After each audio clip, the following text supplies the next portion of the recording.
AM Northwest.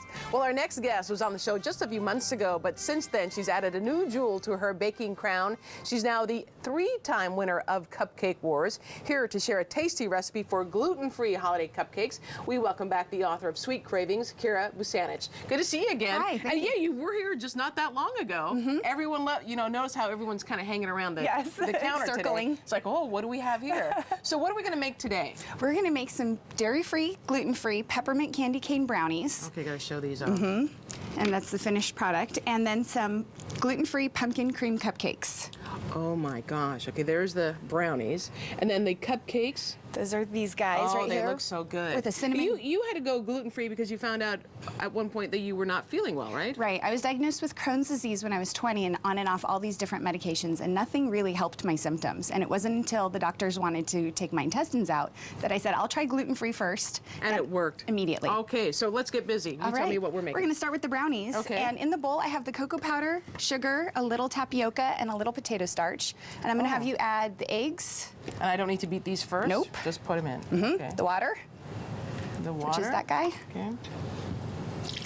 So what was it like to win for a 3rd time, Missy? Oh, it was Cupcake Wars? great. You know, baking gluten-free, everyone says, oh, you've won Cupcake Wars, it must have been a gluten-free episode. And I say, no, actually, it was a regular episode. I was just happened to be baking gluten-free.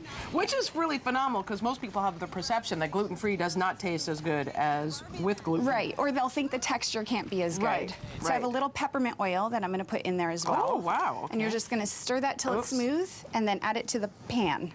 Okay. Yeah, so the judges have been so supportive on Cupcake Wars, and everyone, I get lots of letters and people saying, wow, that was gluten-free, and the judges loved it, and I need to come taste your cupcakes. So people will travel. Every time we've tried yours, they really do taste great. Thank you. Yeah, they really do. That's what I try. Okay, so do I think I have this down? You can just plop that right in the pan. All right. And then I have some crushed up candy canes for the top. Okay, I'll put that in.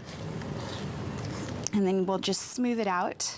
If someone was to say that they had to go on a low-carb diet, would it help for them to go gluten-free? Probably. I mean, it would depend on what they're eating. If they're replacing their low-carb stuff with a lot of other sugars and stuff like that, that's not ideal. I mean, there's a lot of carbs and sugar. Right. But we do make, at the shop, some paleo items that are made with almond flour that are low-carb. Oh, so the secret is the almond flour. Yes. Okay. They're higher in protein, free of refined sugars. And you want to just spread that to the edges. You know, it's so thick, I don't think it's going to work. Okay, well then we can just pretend. I guess I didn't. And you I would missed just doing something. Sprinkle this over the top, and it looks really pretty.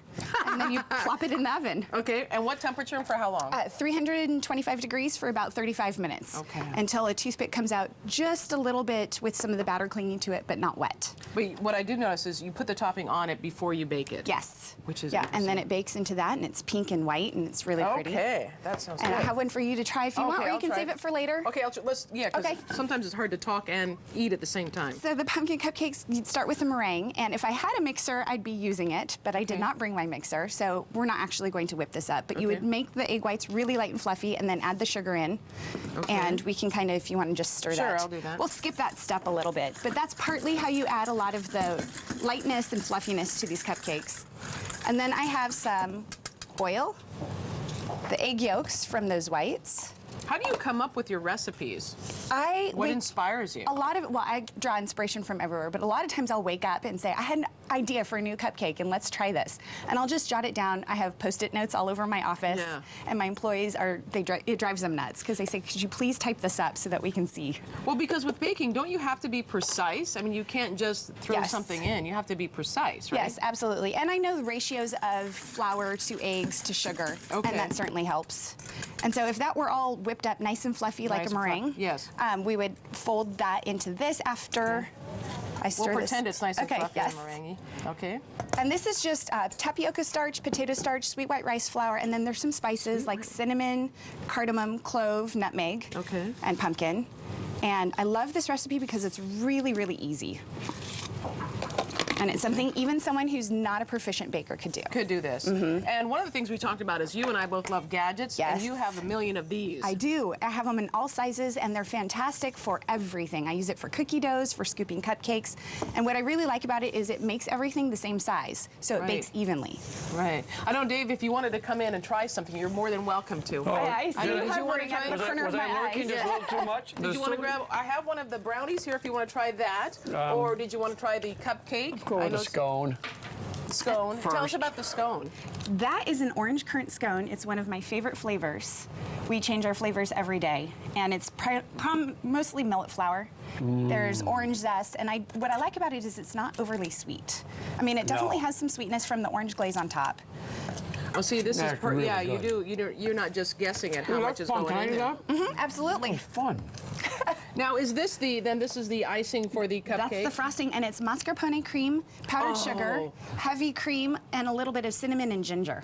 And that's all that's in it. And then when it's done, you put this in the oven. You bake it for about 18 minutes at 325. 325. And this is what they look like when they come out, when you've made it the right way with the meringue all whipped up. And then you just pipe some of this on, and you can dust it with some more cinnamon sugar if you want, which is what we do at the shop, and then you can eat them. And we're going to put the recipe for everyone at home on our website at k2.com. Kyra, these are I get to try mine, so I'll do that. I'll do that for you. Don't worry about it. I got this one. And you'll have minty fresh breath for the mistletoe. Oh, I need that. Oh, that's yummy. All right, if you, like Kyra, you're spending a lot of time cooking and baking this holiday season, we're going to show you how to get a workout while waiting for the oven to heat up. This is so good. Honestly, how come you're not 700 pounds?